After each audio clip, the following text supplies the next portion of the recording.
Arthur Vance despreciaba las interrupciones. Su mundo, curado con la precisión de un maestro relojero, operaba en un horario absoluto. Su oficina en el piso 80 de la torre de Dance Global no era tanto una sala como un testamento herméticamente sellado a su control. El aire estaba filtrado, la temperatura se mantenía constantemente en 71 grados, y el silencio solo se rompía con el susurro de sus dedos sobre una tableta o los tonos respetuosos y apagados de su asistente, Catherine, cuando se atrevía a entrar. Pero el elemento más sagrado era el silencio de su línea privada. Era un número conocido por menos de 5 personas en el planeta, un santuario digital protegido por capas de seguridad que frustrarían a una agencia gubernamental. Nunca sonaba. Era una herramienta para que él usara, no para que otros irrumpieran. Así que cuando el suave e insistente timbre emanó de la losa de obsidiana pulida sobre su escritorio, el cuerpo entero de Arthur se puso rígido. Era una violación. Sus ojos grises, acostumbrados a escanear datos financieros con velocidad depredadora, se estrecharon sobre el dispositivo aparentemente inocuo.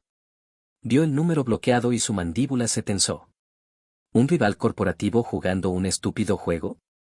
¿Un hacker que había logrado lo imposible? Dejó que sonara 3 veces más, una pequeña prueba de voluntad. Luego, con un destello de pura molestia, presionó el botón de altavoz. ¿Quién es? Su voz no era una pregunta, sino una exigencia, fría y afilada como hielo astillado. La única respuesta fue un sonido que no había escuchado en años, un sonido que había diseñado activamente su vida para evitar. Era el sonido desgarrado y desesperado de alguien llorando. No un sollozo educado y contenido, sino un llanto crudo, desgarrador, que parecía desgarrar el aire estéril de su oficina. ¿Hola? La voz finalmente balbuceó entre jadeos. Era joven. Femenina. ¿Es esta la línea de la esperanza? Arthur miró el teléfono. ¿La línea de la esperanza? ¿Una línea de crisis? La absurdidad de aquello era asombrosa. Él, Arthur Vance, el arquitecto de un imperio tecnológico global, confundido con un consejero voluntario. Su primer instinto fue cortar la conexión con un despectivo movimiento de dedo. El segundo, rastrear la llamada y hacer que la persona responsable fuera reprendida por su incompetencia. Pero no hizo ninguna de las dos cosas. Algo en esa desesperación tan pura y sin filtros había atravesado una capa de aislamiento que ni siquiera sabía que existía.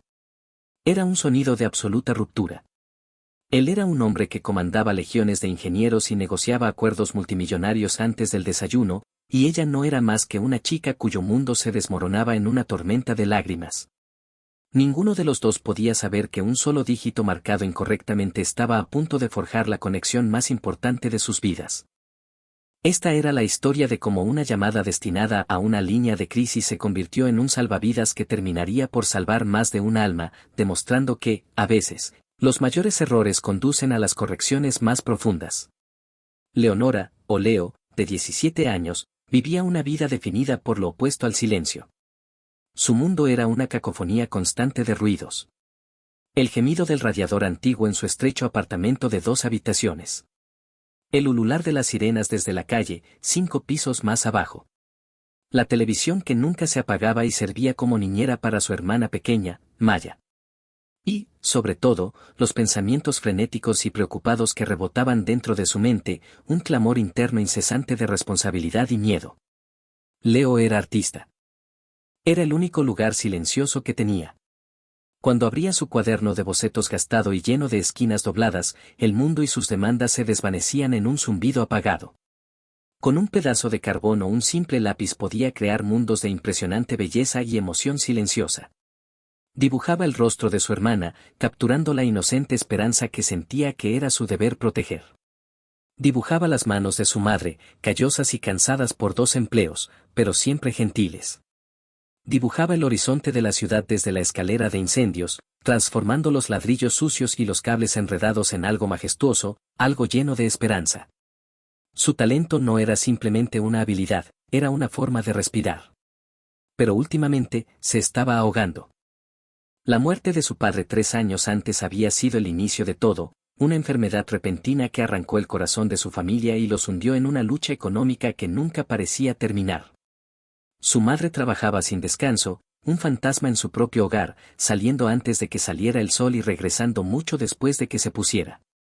Eso dejaba a Leo como la madre de facto de Maya, de 10 años, la cocinera, la limpiadora, la ayudante de tareas. Además, trabajaba 15 horas a la semana en un diner grasiento, el olor a cebolla frita pegándose a su ropa y a su cabello. El sueño, esa pequeña luz titilante en medio de la oscuridad creciente, era el Instituto de Arte Northwood. Una de las escuelas de arte más prestigiosas del país, un lugar de reputación casi mítica. Ganar su beca anual era su única salida, su única vía de ascenso. No era solo por ella, era para darle un respiro a su madre, un futuro a Maya, y demostrar que la fe de su padre en su talento no había sido en vano. La fecha límite para la entrega del portafolio digital era a medianoche. Y a las 9 de la noche, su viejo y maltrecho portátil finalmente se rindió, su pantalla disolviéndose en un arcoíris de estática antes de quedar irremediablemente en negro.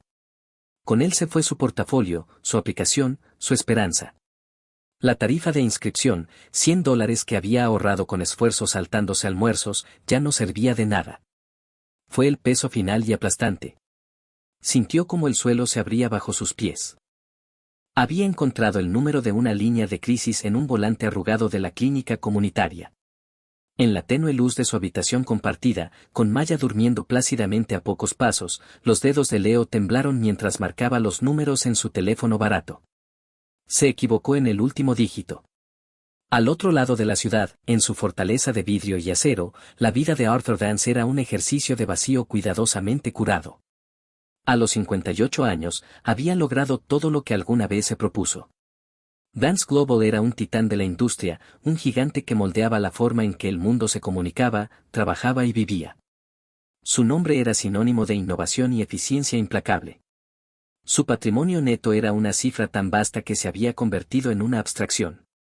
Poseía áticos en 3 países, una colección de autos antiguos que nunca conducía y un yate hecho a medida que nunca visitaba. Su éxito era un monumento, pero un monumento construido sobre una tumba. 20 años atrás, su hija, Emily, había muerto. Tenía 16 años, era vibrante, intensamente inteligente, con una risa que podía llenar un estadio. Una rara infección agresiva se la llevó en cuestión de semanas, una tragedia contra la cual ni sus médicos ni su dinero pudieron hacer nada. Ante esa pérdida inconmensurable, Arthur no se quebró, se calcificó. Vertió su dolor, su ira y todo su ser en el trabajo. El trabajo era lógico. El trabajo tenía reglas. El trabajo entregaba resultados. El amor, decidió, era una debilidad.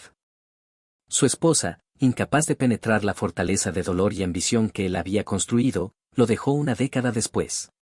El divorcio fue amistoso, estéril y silencioso, otra transacción completada con fría eficiencia. Ahora, su única compañera era el silencio. Comía solo, trabajaba solo, dormía solo. Había confundido la soledad con fortaleza y el aislamiento con seguridad. Las personas eran variables, impredecibles y desordenadas. Él prefería algoritmos. Su corazón, una vez roto, había sido meticulosamente reensamblado en algo funcional, pero incapaz de sentir. Y entonces, una chica sollozando había marcado su número por error. ¿La línea de la esperanza?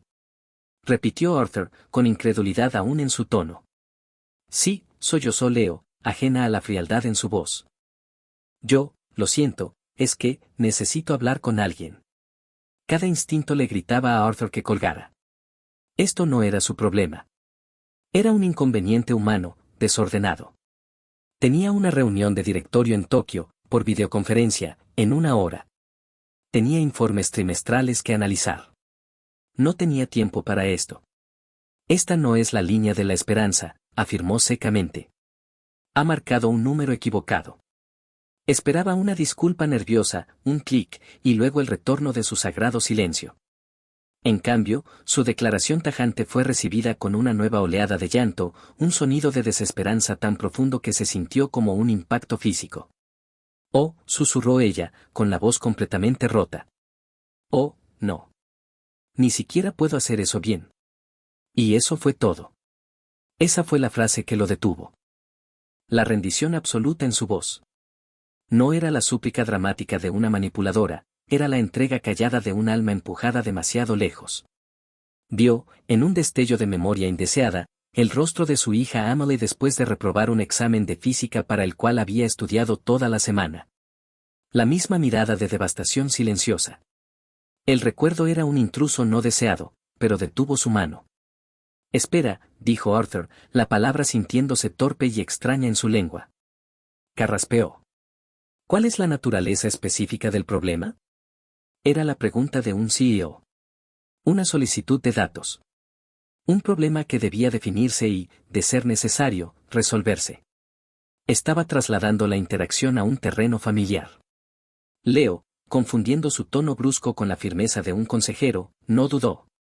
La presa se rompió, y la historia de su vida salió en un torrente de angustia y cansancio. Habló de los 2 empleos de su madre, de asegurarse de que Maya siempre tuviera la tarea hecha y el almuerzo listo. Habló del diner, del constante olor a grasa y del dolor en sus pies. Habló de su padre, de su orgullo por sus dibujos, del cuaderno de bocetos que le había regalado en su cumpleaños justo antes de enfermarse.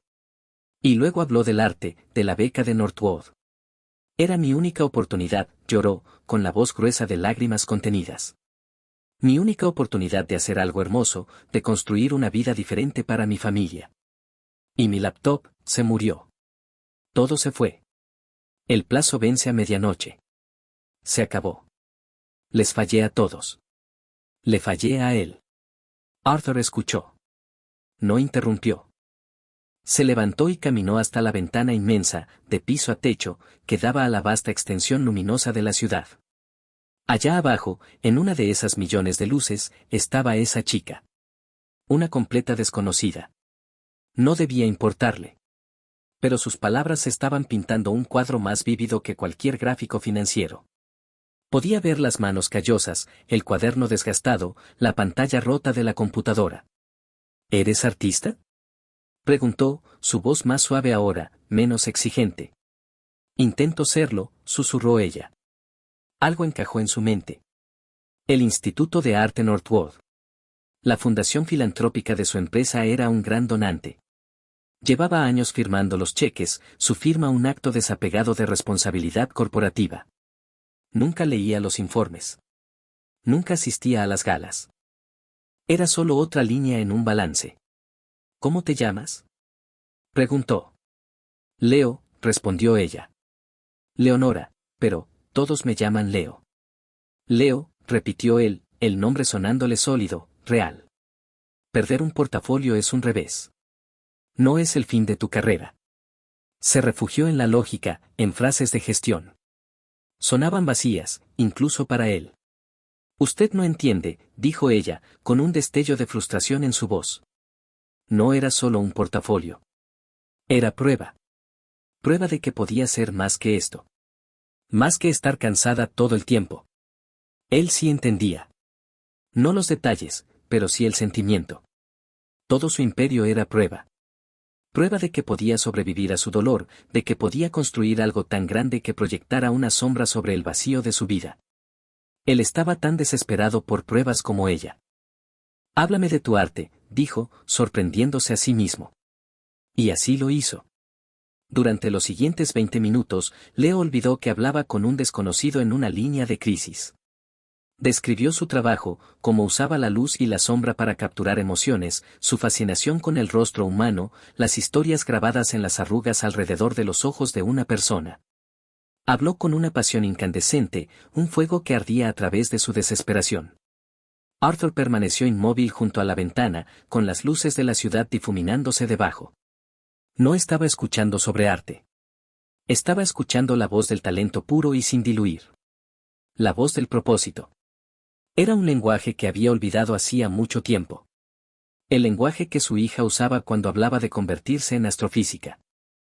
Tengo que irme, dijo ella de pronto, con la voz cargada nuevamente de resignación. Gracias por escucharme. Perdón por molestarlo. No me molestaste, dijo Arthur, y la honestidad de la frase lo sorprendió. Leo. No te rindas. Ya no queda nada por lo que rendirse, respondió ella, con voz apagada. Medianoche está en 1 hora. Y colgó. El silencio que inundó nuevamente la oficina ya no era el mismo. Ya no era pacífico, era acusador. Era vacío. Arthur permaneció de pie junto a la ventana durante 5 minutos completos, con el eco de la voz de una adolescente resonando en el vasto espacio estéril. Podía ignorarlo. Podía volver a sus informes, a la llamada con Tokio. Podía dejar que esta extraña intersección de vidas se desvaneciera simplemente. Sería lo lógico, lo eficiente. Caminó de regreso a su escritorio. Pulsó el timbre de su asistente. Catherine, dijo, su voz un bajo imperativo. Sí, señor Vance. Su voz sonó inmediata, precisa. Necesito que haga algo por mí. Es de máxima prioridad. Cancele mi llamada con Tokio. No me importa qué excusa use. Hubo una breve pausa. Catherine llevaba 15 años trabajando para él y jamás, ni una sola vez, había cancelado una reunión de directorio. Por supuesto, señor, respondió, sin mostrar emoción. Necesito que encuentre a una chica llamada Leonora. Se hace llamar Leo. Tiene 17 años y vive en esta ciudad. Es una artista que estaba solicitando la beca del Instituto de Arte Northwood. Encuéntrela. Necesito una dirección. Y consiga todo lo que pueda sobre su familia, su escuela, su situación. Lo quiero en 10 minutos. Sí, señor Vance. Y Catherine, añadió, su mirada volviendo a perderse en las luces de la ciudad. Consígame en la línea al decano Albrecht del Instituto Northwood. Ahora. Por primera vez en 2 décadas, Arthur Vance iba a intervenir. No como CEO, sino como un hombre que acababa de recordar que algunas cosas valían más que una acción en alza. Leo estaba sentada en su cama, en la oscuridad, con el teléfono flojo en su mano. La conversación había sido extraña. La voz del hombre no era lo que esperaba. Era profunda, autoritaria, y no particularmente cálida, pero había escuchado. Le había preguntado por su arte. Por unos breves instantes, hablando con él, se había sentido vista. Pero esa sensación ya había desaparecido, reemplazada por la fría y dura realidad del reloj en su pared. Eran las 10:15 de la noche. El sueño estaba muerto. Escuchó un suave golpe en la puerta de su habitación. Leo. Era su madre. Había llegado temprano. Aquello era inusual, y solía significar malas noticias, un turno recortado, o que se sentía mal. Pasa, mamá. Su madre, María, entró, con el rostro marcado por el cansancio familiar que a Leo siempre le partía el corazón.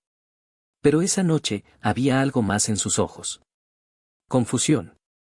Hay un hombre aquí para verte, dijo María en un susurro incrédulo. Está en un coche abajo. Un coche muy elegante. Envió a su chofer. Dijo que se llama Arthur Vance. Leo nunca había oído ese nombre. No conozco a nadie llamado Arthur Vance. Un coche negro y reluciente, del tipo que Leo solo había visto en películas, estaba estacionado en la acera. Su brillo contrastaba con la calle áspera, marcada por grafitis. Un hombre de traje impecable se encontraba junto a la puerta trasera abierta. Era mayor, con un rostro severo y unos ojos grises que parecían captarlo todo de un vistazo. Era el hombre del teléfono. Era imposible, pero lo supo al instante. Era su voz. ¿Leonora? Dijo, con tono firme y directo. No ofreció la mano. Soy Arthur Vance. Hablamos antes. Creo que tiene un plazo que cumplir. Dentro del coche, el olor a cuero fino y a poder silencioso era abrumador. En el asiento opuesto a ella había un portátil de última generación y una tableta gráfica profesional, aún en sus cajas. No entiendo, balbuceó Leo, aturdida. Su computadora se rompió, afirmó Arthur, como si fuera el hecho más obvio del mundo. Esto es un reemplazo. Está preconfigurado con el mejor software de diseño del mercado. El coche tiene un punto de acceso móvil con conexión gigabit. Tiene aproximadamente 1 hora y 20 minutos para subir su portafolio. Sugiero que empiece. No era amable. No sonreía. Era eficiente. Era una fuerza de la naturaleza en un traje a medida. Leo lo miró, luego miró las cajas, con el corazón golpeándole en el pecho. Esto era una locura. Un sueño. ¿Quién es usted? Logró preguntar finalmente. Soy el hombre que marcó la vida equivocada, respondió, con la mirada perdida en un punto lejano. Y que recibió la llamada correcta. Ahora, póngase a trabajar. Su padre no querría que llegara tarde. La mención de su padre la sacudió de su estupor. Con manos temblorosas, abrió la laptop. La pantalla brilló, clara y perfecta.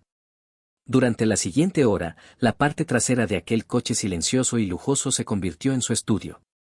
Impulsada por la adrenalina y una extraña sensación de esperanza, trabajó con una rapidez y concentración desconocidas. Recuperó los archivos guardados en su nube, sus dedos volando sobre el teclado, organizando, recortando y redactando las declaraciones artísticas que acompañaban cada pieza. Arthur no habló.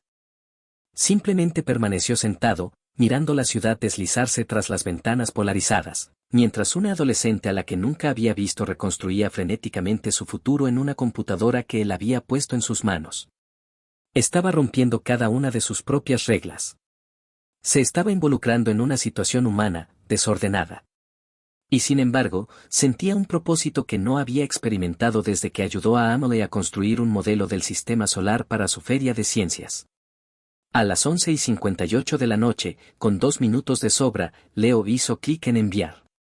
La página de confirmación apareció, gracias. Su solicitud ha sido recibida. Leo miró esas palabras, y por primera vez en la noche, sonrió. Una sonrisa real, genuina, que iluminó su rostro cansado. Miró al hombre estoico sentado frente a ella. Gracias, susurró, palabras totalmente insuficientes. Pero no puedo aceptar esto. La laptop, la tableta, deben haber costado una fortuna. Son herramientas, respondió Arthur con desdén. Un verdadero artista no debería estar limitado por sus herramientas. Considérelo una inversión. En talento. Hizo una pausa. Hablé con el decano Albrecht del instituto.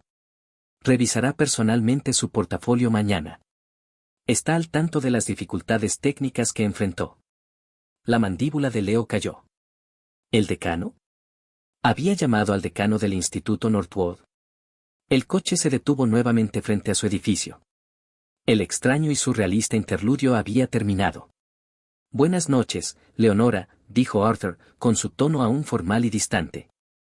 Espere, dijo ella, con la mano en la manija de la puerta. ¿Por qué? ¿Por qué hace todo esto?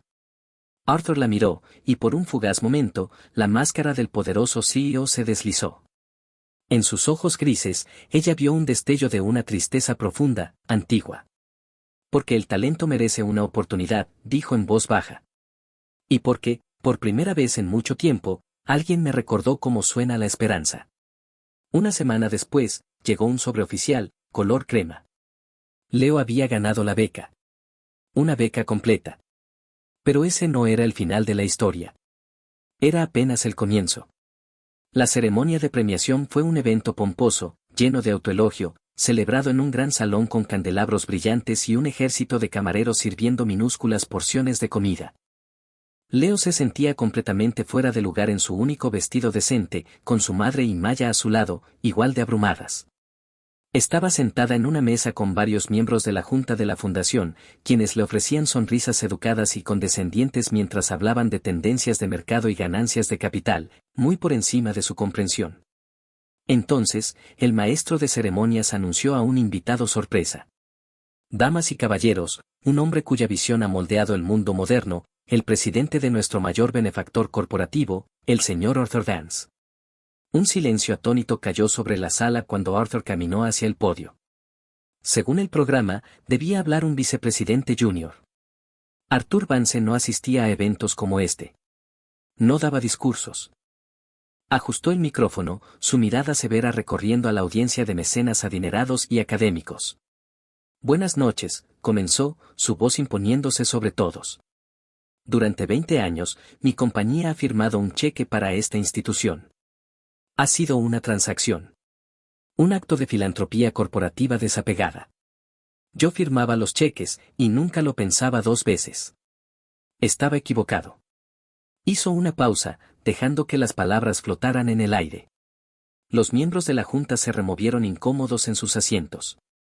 Nos sentamos en este magnífico salón y nos felicitamos por nuestra generosidad, continuó, con una voz que ahora resonaba con una nueva y cruda fuerza. Celebramos el arte. Pero no entendemos realmente lo que cuesta. No el precio de la matrícula, sino el costo en espíritu, en sacrificio. Estamos aislados de las realidades de las mismas personas que decimos apoyar. Entonces contó una historia. No usó el nombre de Leo. Habló de una joven artista brillante de la ciudad, cuyo talento ardía tan intensamente que podía iluminar el mundo, pero que estuvo a punto de extinguirse por una computadora rota y una tarifa de $100.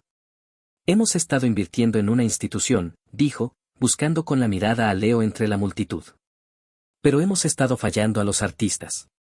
Hemos estado construyendo una hermosa casa mientras dejábamos a los residentes más prometedores afuera, en el frío. Eso termina esta noche.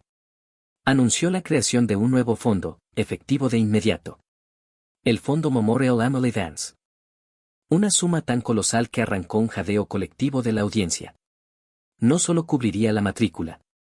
Proporcionaría estipendios para vivienda, fondos para materiales, atención médica y mentorías pagadas. Eliminaría cada barrera concebible que pudiera interponerse entre un estudiante talentoso y sin recursos y su educación. Nuestro objetivo ya no es simplemente otorgar una beca, declaró Arthur, con la voz cargada de una emoción que nadie le había oído antes. Es asegurarnos de que ningún artista con mérito sea silenciado jamás por la pobreza. Que ningún grito de ayuda quede sin respuesta. Concluyó llamando al escenario al ganador de la beca de ese año. Cuando Leo caminó hacia él, la sala estalló en una ovación de pie, una ola de sonido que la envolvió.